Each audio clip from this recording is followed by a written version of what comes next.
I always felt like everybody around me were really established in who they were. It's like, well, I'm loud, or I like the color purple, or, you know, it's just people just knew who they were around me, like all the time. Mm-hmm. That's just how I felt. Whereas, but for me, when I would get around people, I would just kind of latch on to what they were doing instead of figuring it out for myself. So when I got into college and I started, you know, attending YAS, which was where I was seeing all these amazing miracles and stuff happen, I wasn't looking at God as much as I was looking at everybody around me who was flowing in the power of God. So I was like, my identity was latched to other people's identity in Christ and not God's own identity for myself. So I started picking up these traits from people that weren't necessarily good because they were fake. Whereas these people were like actually in real life flowing in the power of God. There was a lot of like religiousness that went around it that I wasn't used to when I was younger, because that's not the type of church I was raised in. But I picked up because I thought that was part of the God, and it wasn't.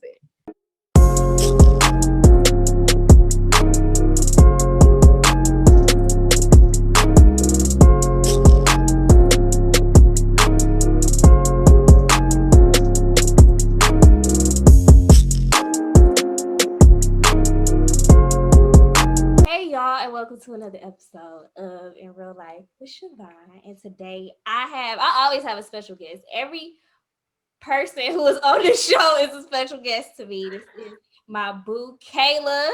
Hey. Hello. Kayla and I met, so we was just talking about this before I hit the record button. Kayla and I met through a student org at Wayne State. We both don't even know how we officially met for real, but I know, you know what? Here it was. I started going to YAS like sophomore, junior year, or something like that, like on a consistent basis. I forgot who. I think it was Jasmine who introduced me to YAS. That's what it was. Okay, it's all coming back to me. And then I started going, and then that's when like Kayla was in there. We kind of talked a little bit, and over time, once I started my own student org, I wasn't going to YAS as much. And then Kayla started coming to Virtuous 31, which is what it was called at the time. So yeah, that's kind of how we got cool. And then I just realized that I always knew she was cool, but when she started coming to V31, I was like, oh, she real cool. I should have like got cool with her a long time ago. So yeah, today, as you can see, I always forget to put the timer on, y'all, so that's why I'm doing this, because I'll be trying to not have people all day. So today we're gonna talk about church, and I know this is something that is close to a lot of people. There was a lot of topics that I asked God to just reveal to me what I should talk about. And not every single one of my topics are like faith-based per se, but I always include God in everything that I do. But this one was one where I got this idea when I was going through something earlier this year with a classmate that passed away from COVID, RIP Bessie. And I decided to share my journey with people on social media. And I always thought personally that I was like too open. And a lot of times I feel like I am. But I think this was confirmation that I wasn't in this instance, because Kayla DM'd me and was like, oh my gosh, I'm so happy that you were sharing your journey with me, with everybody. And it really like touched me that you're vulnerable, and like your relationship with God is very personable and like normal, like it would be with a person. So that kind of like hit home for me. She don't know how much it did, because I was literally at work. I was babysitting a kid. I was reading it and I was like, I'm not gonna cry because I'm a real But that's how we got to this topic. So again, y'all, they never know what questions I'm gonna ask them, so it's off the top. I guess my first question would be, did you grow up in church? And how, if you did, how did you grow up in church? I did grow up in church. My family is traditional, like non-denominational Christians. Well, my grandparents are like Christian reformed, and like um they're really like sing a hymn Mm-hmm. like type church. And then my parents went to like a non-denominational church where it was it's grown a lot over time as far as like openness and just connection with the people. But I did grow up in church. My family all, are Christian.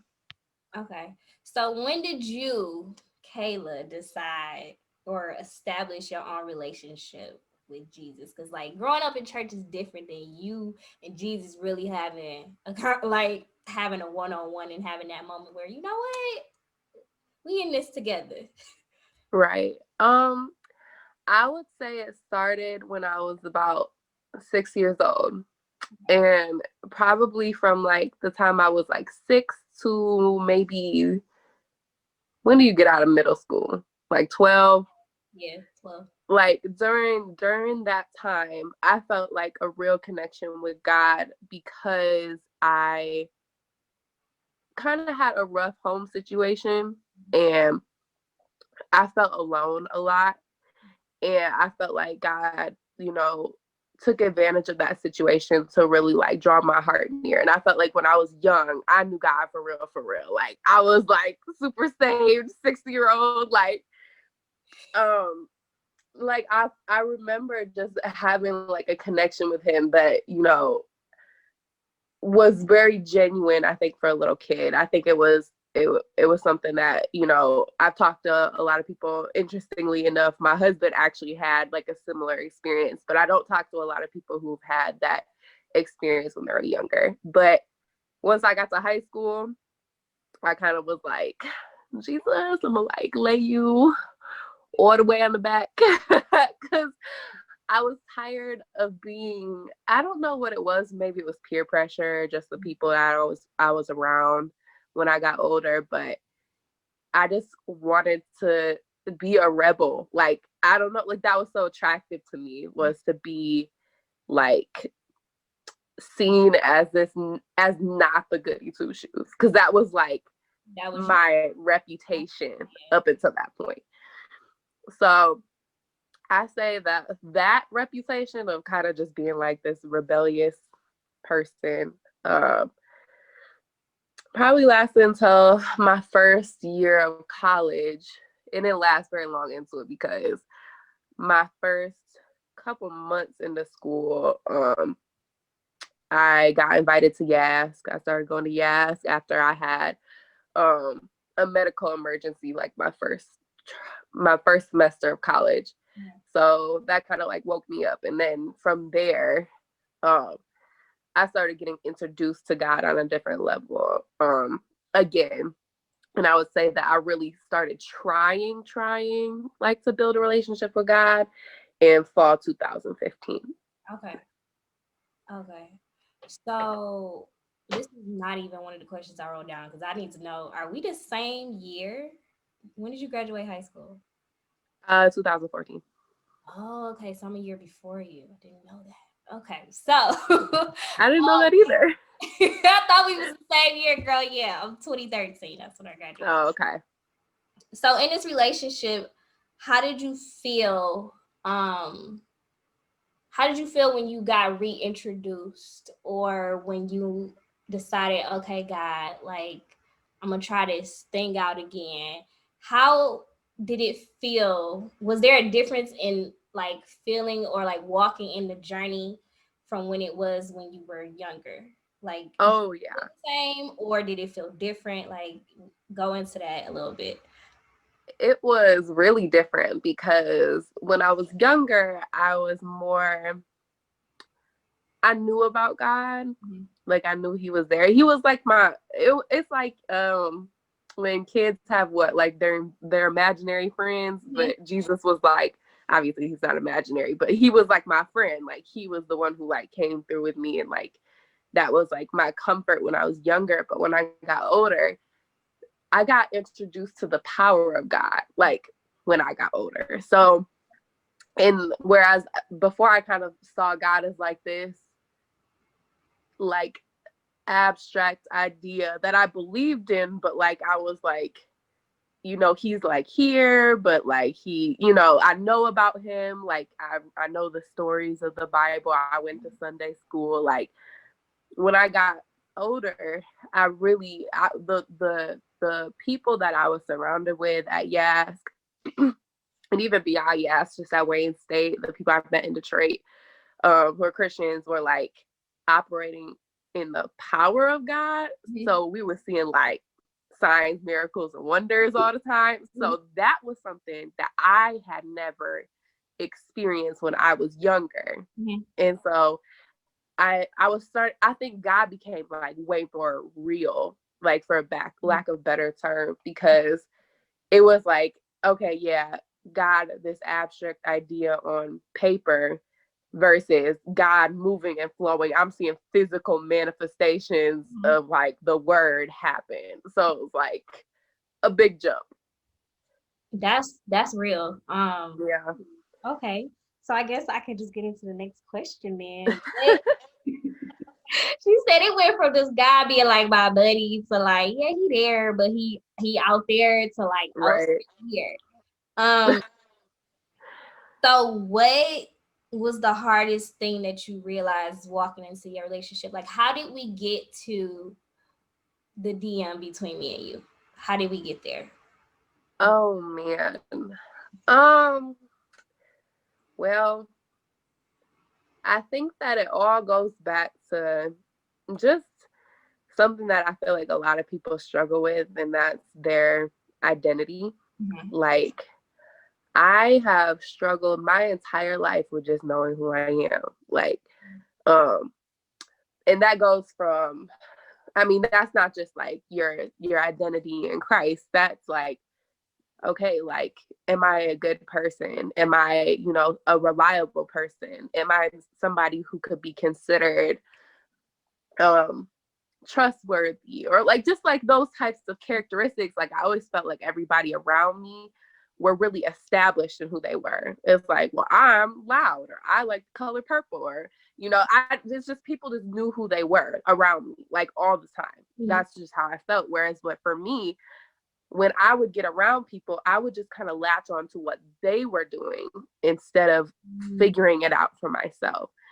So when I got into college and I started, you know, attending Yask, which was where I was seeing all these amazing miracles and stuff happen, I wasn't looking at God as much as I was looking at everybody around me who was flowing in the power of God. So I was like, my identity was latched to other people's identity in Christ and not God's own identity for myself.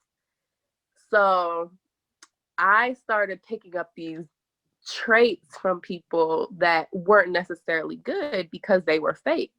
Whereas these people were like actually in real life flowing in the power of God. There was a lot of like religiousness that went around it that I wasn't used to when I was younger, because that's not the type of church I was raised in. But I picked up because I thought that was part of the God, and it wasn't.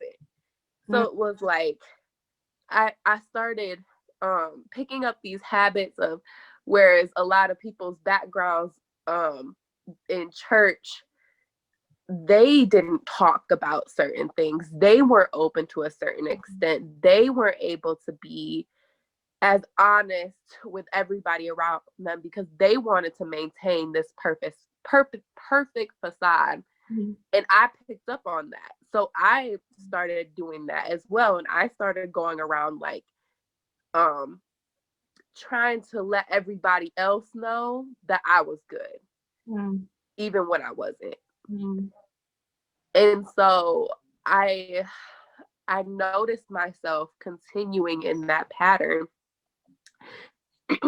And it made me really, really sad It made me a sad girl. Like I was it did. sad, It did, because I felt like I was missing out on the realness of God. Like I was feeling like I was still feeling that filter between like the realness that people were saying Jesus was and what I was experiencing. y'all.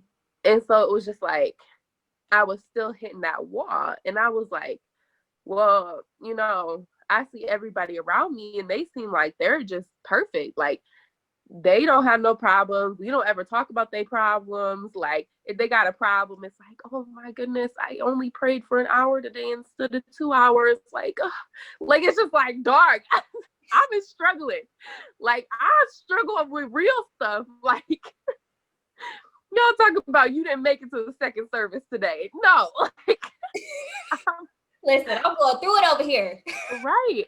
And I was like, I felt afraid to voice what I was going through because I thought that would mean rejection from the people around me who I held to such a high godly standard, even though I shouldn't have been looking at them like that. So you felt like even though you were in, because I still believe, even in situations like that, God is everywhere. I really do believe God is everywhere. And when I say that, like, I still believe God is in the strip club. You just gotta Oh find. yeah. And I know that sounds crazy, but like God is really everywhere, and He can touch anybody at any time, whenever He feels like it.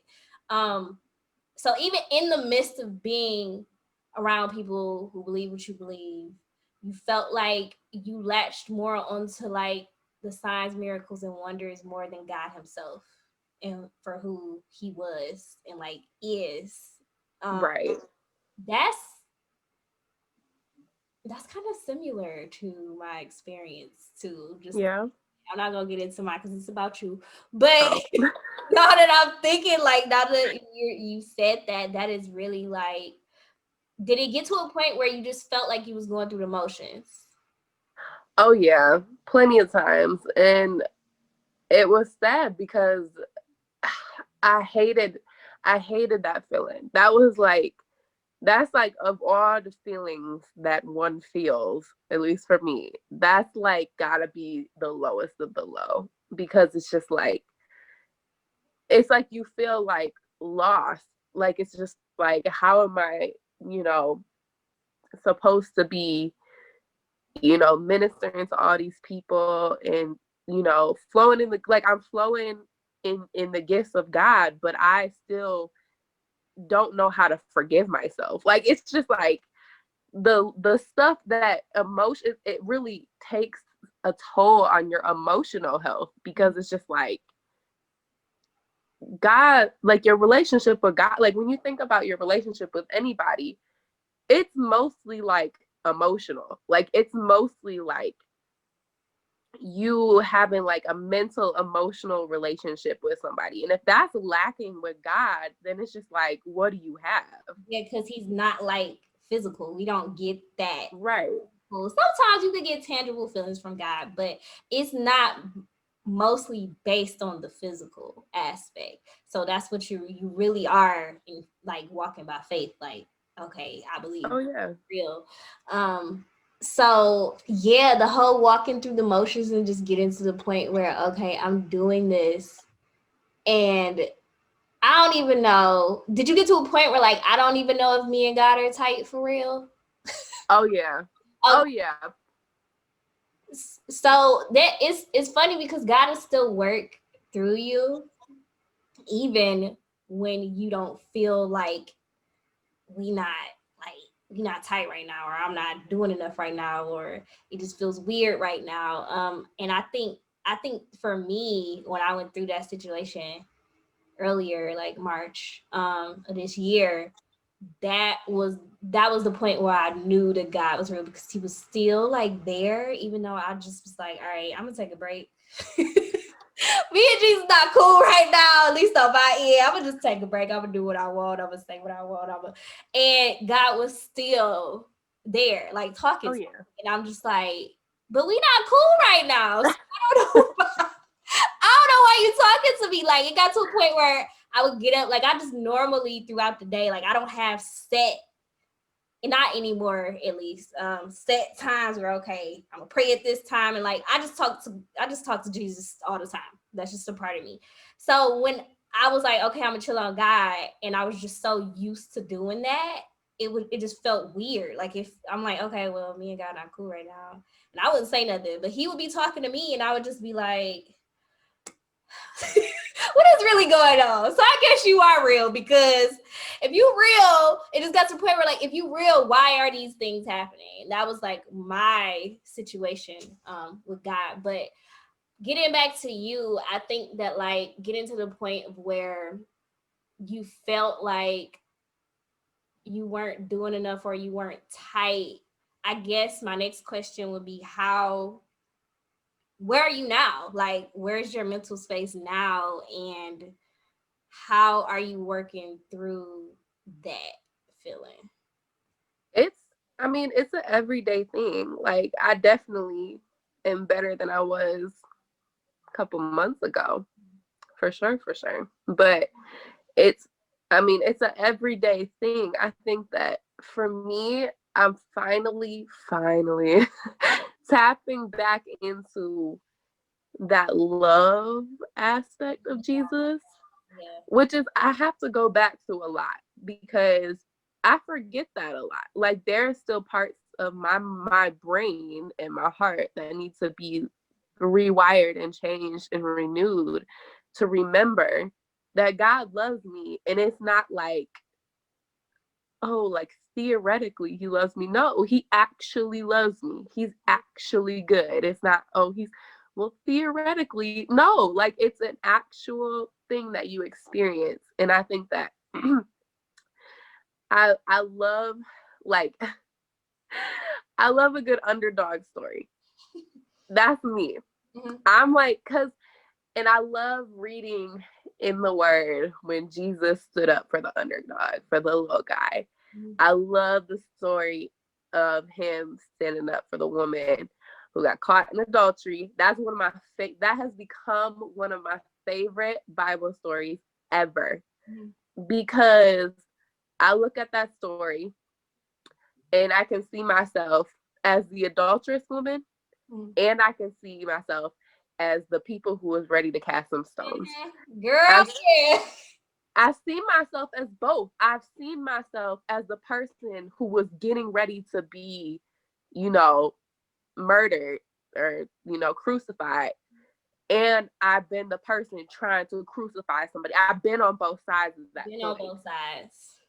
And so it's like, man, when you get to a place where you're like humble, like you get humbled, I mean, and that's life, you know, humble yourself before God, before, you know, life does it for you. Like, um, and it's just like when you get to that point and you're understanding, like, dang, Jesus, I need you for real, for real. Not, I'm, you know, writing this,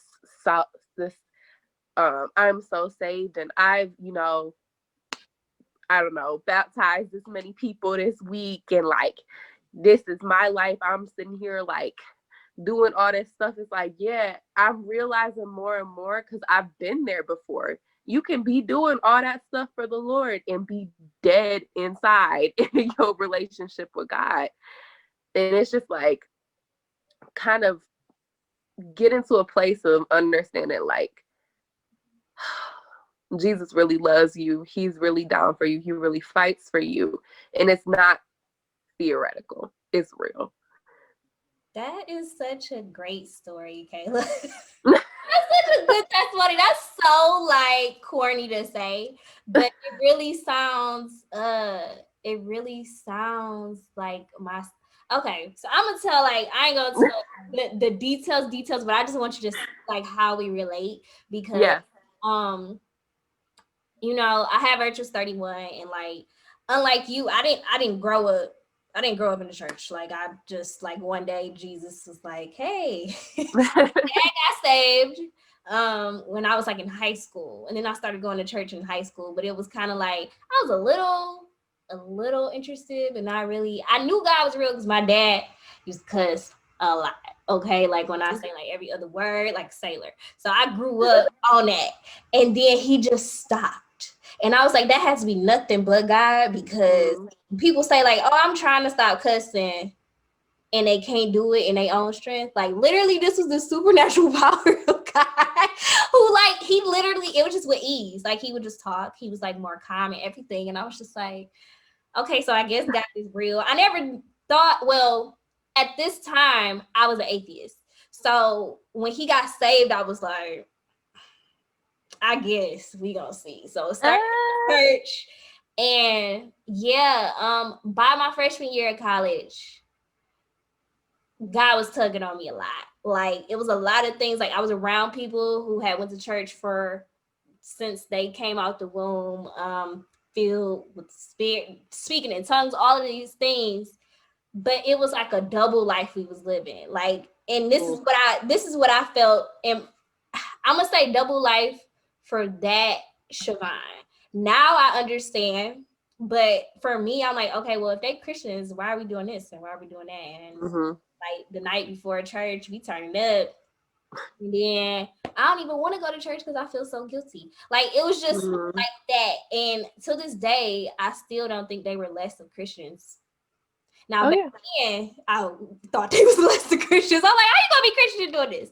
But like, I just didn't get it, and I didn't want to be a hypocrite. So God was tugging on me a lot, and then by sophomore year, I had made a decision like, okay, I think I'm gonna try this whole Jesus thing, because it was just weird instances where he would like, I would know, like, get visions of people's lives and like what they was going through, and it was just weird. I was going through this weird vision thing, and it wasn't like Jesus was telling on them like they sins or nothing like that. I would just know things, and they would just be like, "Well, how did you know?" And I'm like, "I don't know. Jesus told me."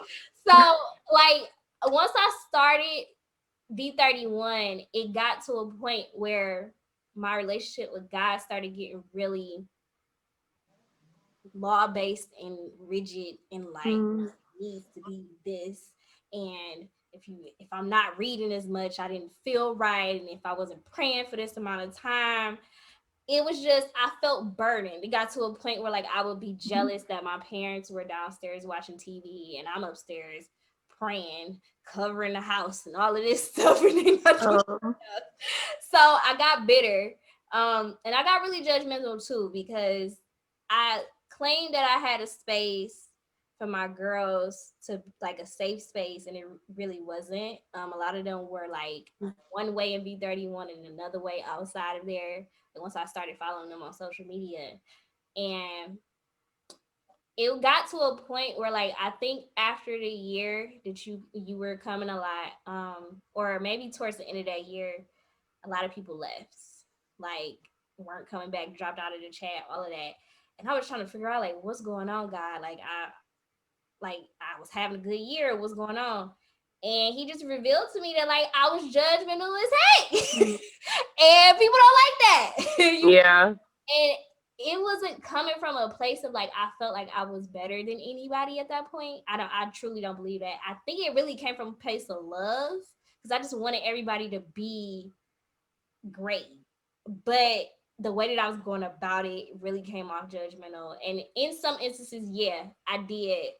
I would say 90% of the time it came out of love. But that 10% where I felt like I was better than somebody hit hard, hit harder than Yeah. so. Yeah, I had a, it kind of just everything fell apart, and that's when I had my moment of like, okay, I need to get back to who Jesus really is. What is the basis? And Mm-hmm. like you said, going back to the love of God, and like going back to like what righteousness really is, because it doesn't have anything to do with what we can do to be righteous. Like righteousness is Christ. Like that's what he is. So Yeah. that's where we get our righteousness from. It ain't got nothing to do with Right. all many things that we can do right. It's really from Christ, and like meditating on that, meditating on God's love for us through Christ, meditating on just like my righteousness comes from him, really affected my mind and changing like my works to be better and not to be, so not Mm-hmm. focusing so much on um sinning all the time and like, oh, what y'all doing and why y'all at this party and all of that. It just really loving people where they are. That's the biggest thing I've learned, and I'm still learning. Like for the past 2 years, God has been teaching me to love people where they are. And like you said, the whole story about the adulterous woman, like that was me. That was me. Like I could have been on either side. And when I had that revelation, I was like, oh God, like I'm not supposed to be the sin police. Got it. Mm-hmm. Oh God, like I'm really not better than anybody for real. Even when I was doing all of that stuff, like you still work, you still speak, even if I haven't been in my Bible for the whole week. Like just little things like that. So I think that was when I got the DM, I was like, oh my gosh, I can relate, because I just got to a point where I was like, I'm tired of trying to be the cookie cutter Christian, and I'm gonna just be me Oh yeah. and be with God, and we gonna have like that relationship part is very like real. Learning how to have a relationship with God, it doesn't look like my relationship with God doesn't look like yours. Yours doesn't look like mine. Um, and just really allowing people, praying for them and allowing people to learn how to hear from the spirit for themselves, because that Right. you don't know what the spirit told them. You don't know, because there's no like right or wrong with the spirit per se in like humans eyes. It's more so of good and evil, being able to discern good and evil. So let God teach them how to do that. Like Right. they ain't got nothing. All you really can do is reaffirm them who they are in Christ's identity, love, and all of that. So I say all of that to say that like I really relate to you, and I'm glad that we had this conversation. I'm glad that you're working through that, and really enjoying having your own relationship with God, because it's like cliche, corny, but it really is the best relationship. It really is the best relationship. Like once you learn how to have it and understanding like a relationship, it's not gonna always be perfect, like how people think your relationship with God should be. Like it should Mm-hmm. always be like, don't ask God questions and don't do this. He's God and it's masterful. And it's like, no, people actually wrestle with God. Like they really, like they had points where David really was like, okay, skip God for me, and I'm gonna do me. Like Mm-hmm. you go through ups and downs in human relationships. You don't think you're gonna do that with God? That's the part that we don't really understand as a church in general. So did you have anything else to say? I know I said a lot, but Oh no, it's okay. Um, did I have anything else to say? Uh, I don't know. I guess I'm happy that there's more of a message um of people really living their life raw, like for God. I just am so happy. Like when I was going through that and I was really questioning myself, that's when I had saw like what you wrote, and I was like, thank you for being honest, because I was really going through. I want to be transparent because I know that like on the other side of this, somebody else is going through something worse or something similar. So it's just like, can I be at a place where I'm transparent enough that I can help somebody else? Because that at the end of the day, the longer you stay silent about what you're going through, both with, I mean, and it starts with God, but also with other people, because we're supposed to have community as Christians. We're supposed to, confess our sins to one another to be healed. Like that's Bible. Like that's something we're supposed to be doing. We're supposed to be having, bearing each other's burdens. That's something that it wouldn't be written in the Bible if it wasn't important for us to do. And it's like, you can't bear somebody's burden if they don't feel comfortable enough to tell you about their burden, or you never established that comfortability because you weren't comfortable enough to acknowledge your own burden. So it's just like having that realness, it attracts people who it attracts people who really want to know Christ deeper, because you can't it's you coming from the world is like all realness. It's like, that's like, I mean, it's not all realness, but that's kind of like, I feel like people who seek God, they're like, I want the real. Like, I want realness. Like, that's what I want. That's what they're coming to search for, realness, for truth, for the way. Like, that's what they're coming to search for. So they don't want any sugarcoat. They want the facts. Like, what are you going through? I need to know. Mm-hmm. And I think that when you're able to have that transparency, when you're able to open up and say, I'm not a perfect person. I'm not a perfect Christian. You know what? I done got mad at Jesus like 8 times today. Like, I don't want to talk to him. Like, there, I mean, yeah, and what you were saying about, when you got to a place where you were like, I don't want to talk to you. Like, like having that space too. Like, you got to be honest about all that, because everything that you're going through, someone else is going through. Mm-hmm. And you can help somebody else work through it, or they can help you work through it, because that's the other thing. You're not above this either. You need the help too. So it's like that transparency, that openness, that humility, which is a very integral part of being a Christian. All of that. I mean, it sets you free. It's something that has to happen. Supposed to be, as Christians, are free. Oh yeah. No, like who the Son sets free is free indeed. Like, we supposed to be free.